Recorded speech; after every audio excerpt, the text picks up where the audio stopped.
ብርጭቆ አለ? አይ ግን ሂጂ ማምጣት እችላለሁ። አይ እንዳትሂጂ፣ በጠርሙስ እጠጣለሁ።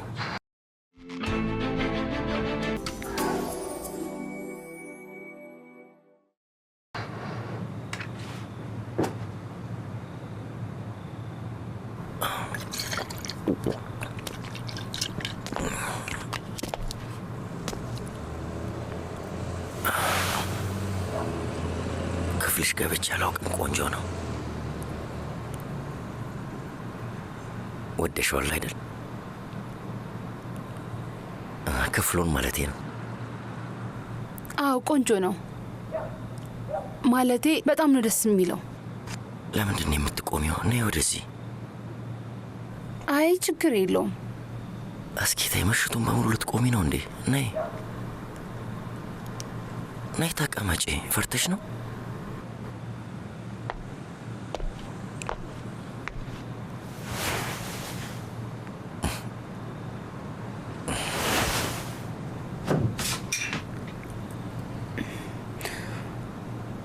ምነው ስተኝ ፈራሽኝ እንዴ? አይ ማለቴ ለምን ብዬ ነው የምፈራው?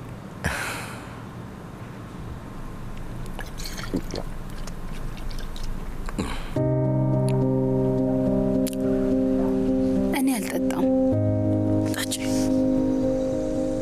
እንኪ ጠጪ እባክሽ፣ ለእኔ ስትይ።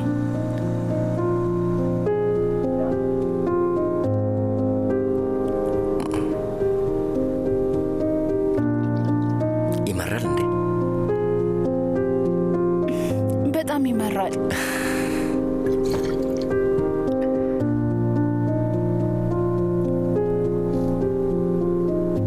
ኤስማ፣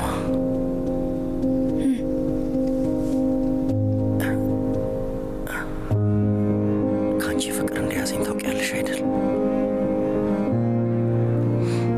በጣም ነው የምወድሽ እኮ። በእውነት እውነቴን ነው። ባገባሽ ደስ ይለኛል። እውነትህን ነው? ምን ነው አትፈልጊም እንዴ?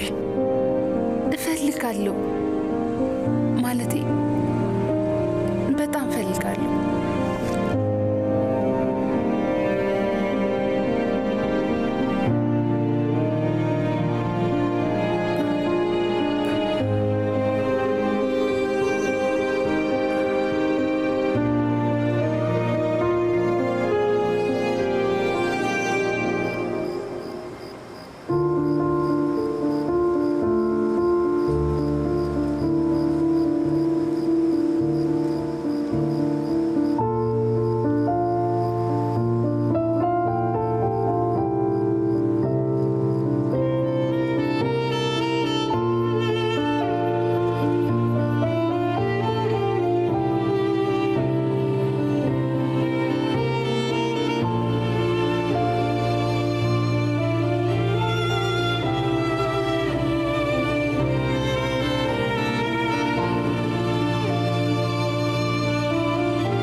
ቆጨሽ እንዴ?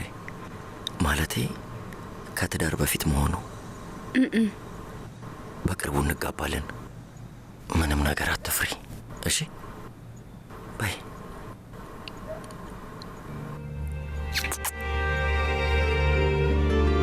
እንገናኛለን። ቻው። እሺ ቻው።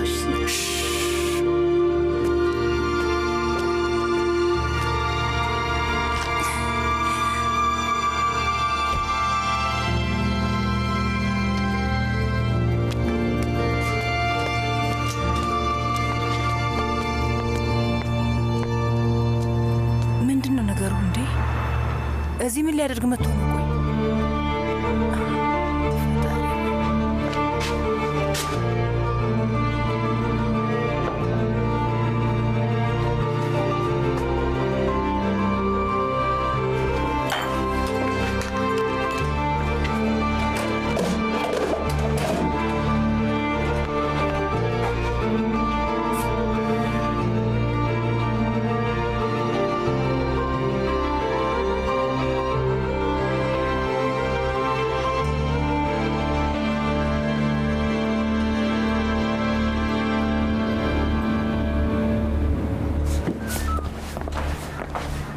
መልካም ቀን ላንቺም። ሰላም ሰላም። ከአቶ ጉሩካን ጋር በተያያዘ የቀረበልን ነገር አለ። ስለዚህ የተወሰኑ ጥያቄዎች አሉ። እሺ ይቻላል። ከማል አንተ ሌሎቹ ጋር ሂድ። እሺ አለቃ።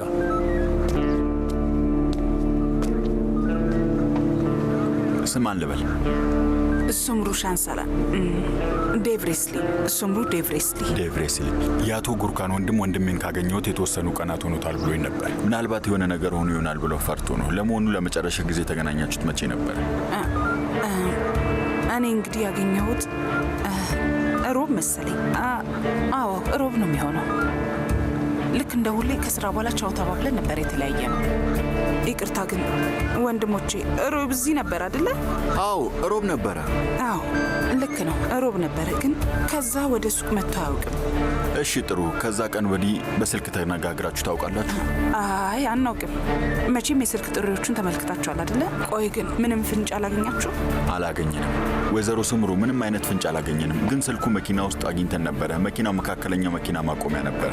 በፈጣሪ ስም። አንዳንዴ እንደዚህ ይሆናል። ሀብታም ሰዎች ለተወሰኑ ቀናት ይጠፉና ከዛ በኋላ ተመልሰው ይመጣሉ። ያው እንግዲህ የሚፈጠረው አይታወቅም ብለን ነው። በጣም ይገርማል። እንግዲህ እናንተንም አለፏችሁ አይደለ? በጣም ያሳዝናል። ትክክል። ከማል ጨርሰናል። በሉ መልካም ቀን። መልካም ቀን። እሺ መልካም ቀን። ወይ አቶ ጉሩካን ነው የእውነት በዚህ ሰዓት ምን እያደረገ እንደሆነ ማን ያውቃል? ምናልባት ወደ ሀገሩ ሄዶ ይሆናል። አይመስለኝም። ባለቤቱ ልታብድ ነው፣ ደግሞ ሊፋቱ ነው። ካሚል እኔ ልሂድ በቃ። እናንተ ቤቱን ዝጉት። እሺ እሺ እመቤት።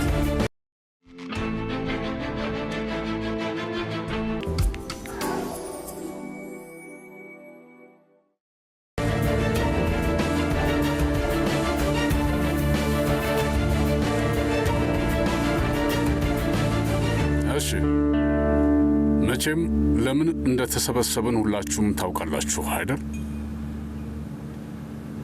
ወንድሜ ሳሜት፣ ነገሩ ግልጽ እንዲሆን ካንተ እንስማው። በጣም ጥሩ። ሁላችሁም እንደምታውቁት ሆቴሉን የሚገዛ የውጭ ሀገር ገዢ አግኝተናል። ዛሬ የተሰበሰብነው ሽያጩን እናድርግ አናድርግ የሚለውን ለመወሰን ነው። የሽያጭ ውሳኔ ለማድረግ አልመጣንም። እዚህ የመጣነው ለመምረጥ ነው እና በውሳኔው እንስማማለን። እንግዲህ ውጤቱ ግልጽ ነው። አይ ቆይ ጃን፣ ምንም አትበል። ሰውየው ሹፌር ከመሆን ተነስቶ እዚህ ደረጃ መድረሱ የሚገርም ነው። ስለዚህ ነገር ምንም ነገር አለማወቁ ደግሞ በጭራሽ አይገርምም። ልክ ነህ፣ ግን እናንተ በጣም ብዙ ዕዳ አለባችሁ። በጣም ብዙ ዕዳ። እሱን ታውቃላችሁ። እኔ ሂሳብ ላይ አመሳ ነኝ። ኩባንያው ትልቅ ችግር ውስጥ ነው ያለው አይደል እንዴ? ለማንኛውም በቂ ሰው ስለተገኘ አሁን ላይ ወደ ምርጫው መሄድ እንችላለን አይደለ? የሚቃወም ሰው ከሌለ በስተቀር ደግሞ እዚህ የሌሉትን ባለ አክሲዮኖች ምርጫም እናስገባለን። ከዛ በተጨማሪ ደግሞ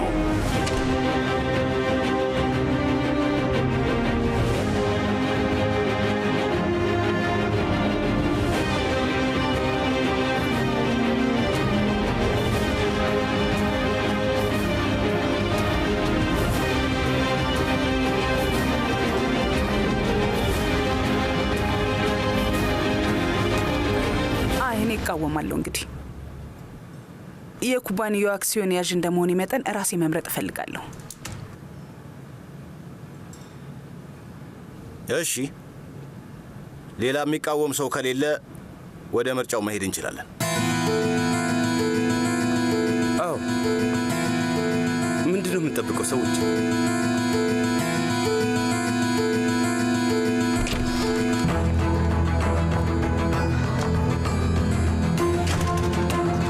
ነው አይደለም የምትጠብቁት?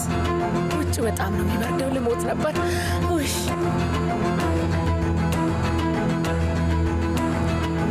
ሂክመት፣ እዚህ ምን ታደርጊያለሽ? ቆይ እኔም በጣም ገርሞኛል። አንቺ እዚህ ምን ልታደርጊ መጣሽ?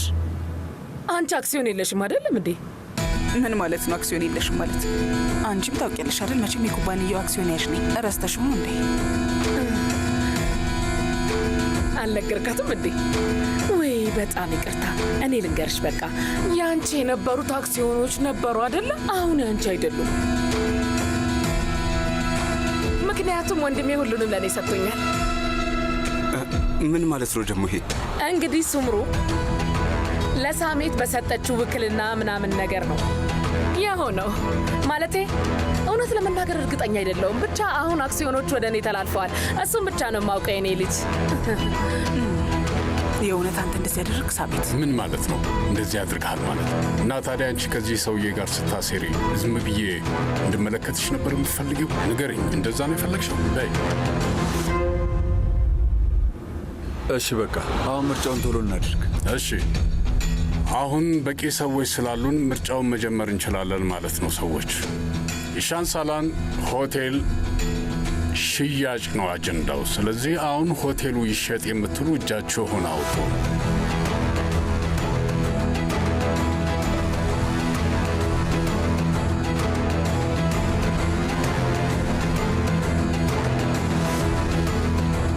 እሺ ተስማምተናል ማለት ነው።